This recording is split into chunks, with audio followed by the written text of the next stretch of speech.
कई स्थानों पर जाना हुआ है, लेकिन महू जो बहुत ही प्रमुख स्थान है हमारे फोर्स की दृष्टि से, यहाँ पर आना मेरा संभव नहीं हो पाया था।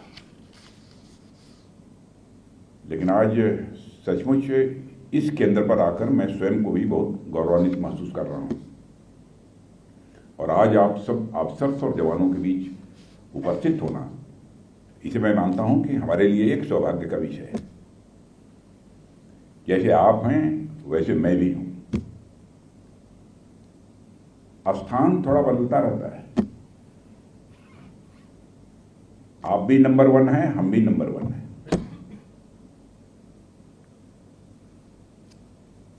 एक कहावत है, शायद आपने सुना होगा कि men are valued according to the position they occupy। मनुष्य का मूल्यांकन इस आधार पर होता है कि किस स्थान पर वह बैठा हुआ है, किस स्थान पर बैठा हुआ है, इसीलिए उसका उस आधार पर मूल्यांकन होता है। मनुष्य तो सब है, क्योंकि कम से कम हाई स्कूल तक तो मैथमेटिक्स आप सबने पढ़ी होगी या 8th क्लास तक तो पढ़ी होगी। जैसे 111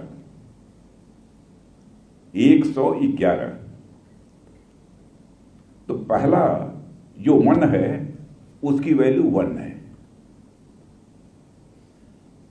और नहीं, पहला 1 जो है उसकी वैल्यू 100 है, और बीच वाला जो 1 है उसकी वैल्यू 10 है, और अंत वाला जो 1 है उसकी वैल्यू 1 है। हैं तीनों 1, हम और आप सब एक हैं। मैं यही मानता हूं। जहां तक बहु क्षेत्र का प्रश्न है, यह अन्य कारणों से ये बहुत ही अपना महत्व रखता है,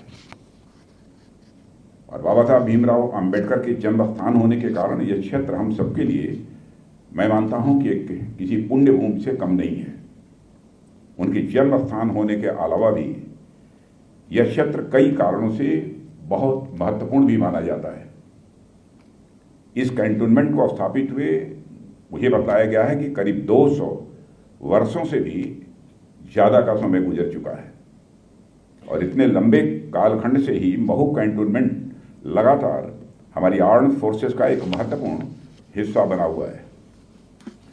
साथियों, महू में एक लंबे समय से आर्मी वार कॉलेज, इन्फेंट्री स्कूल और military college of telecommunication engineering भी लगातार अपनी सेवाएं दे रहे हैं, और अपनी स्थापना के समय से ही ये संस्थान भारतीय सेनाओं के अफसर और जवानों को मिलिट्री स्ट्रेटजीज और युद्ध कौशल में लगातार पारंगत बना रहे हैं। ऐसी ऐतिहासिक संस्थाओं से जुड़े हुए आप सभी जवानों के बीच जाना स्वाभाविक रूप से मेरे लिए एक गौरव का विषय है। और साथियों, आज इस अवसर पर मैं राष्ट्र के प्रति आप सभी की सेवा के लिए भी आपके प्रति हृदय से सम्मान व्यक्त करता हूं। आभार नहीं व्यक्त करता हूं, सम्मान व्यक्त करता हूं, क्योंकि आप अपनी दायित्व का निर्वाह कर रहे हैं। इसलिए आभार नहीं, आप जिस शानदार तरीके से अपनी जिम्मेदारी का निर्वाह कर रहे हैं उसके लिए मैं आप सबके प्रति सम्मान व्यक्त करता हूं।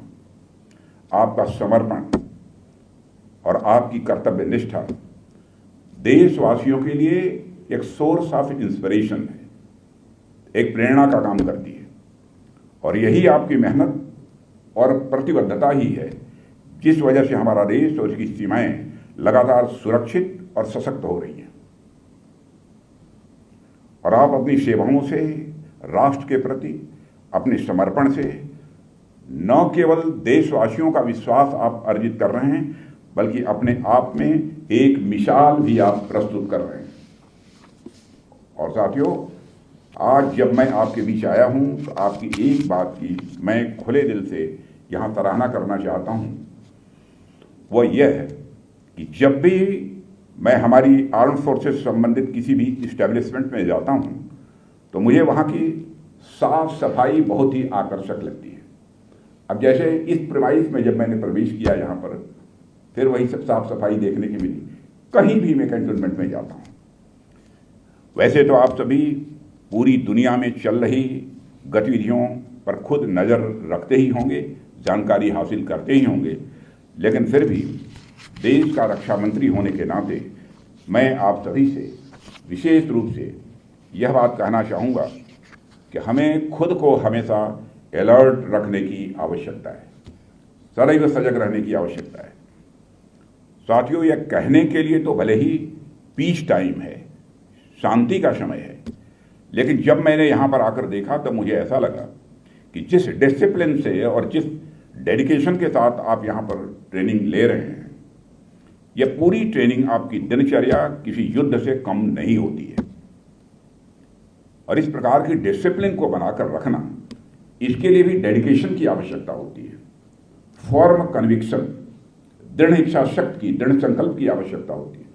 हम पॉलिटिशियन से नहीं बैठकर इस प्रकार की डिसिप्लिन बनाना चाहें और हम कह दें, भले ही हम देश के सबसे बड़े पद पर हों, ने सारे पॉलिटिशियन से डिसिप्लिन बनाकर रखेंगे, लेकिन जिस प्रकार की आपकी डिसिप्लिन है उस प्रकार की डिसिप्लिन बनाकर रखना यह किसी साधना से कम नहीं है। साथियों, यदि सिक्योरिटी सिनेरियो की बात की जाए तो भारत कोई बहुत लकी देश नहीं है, सौभाग्यशाली नहीं है। क्यों? क्योंकि देश की उत्तरी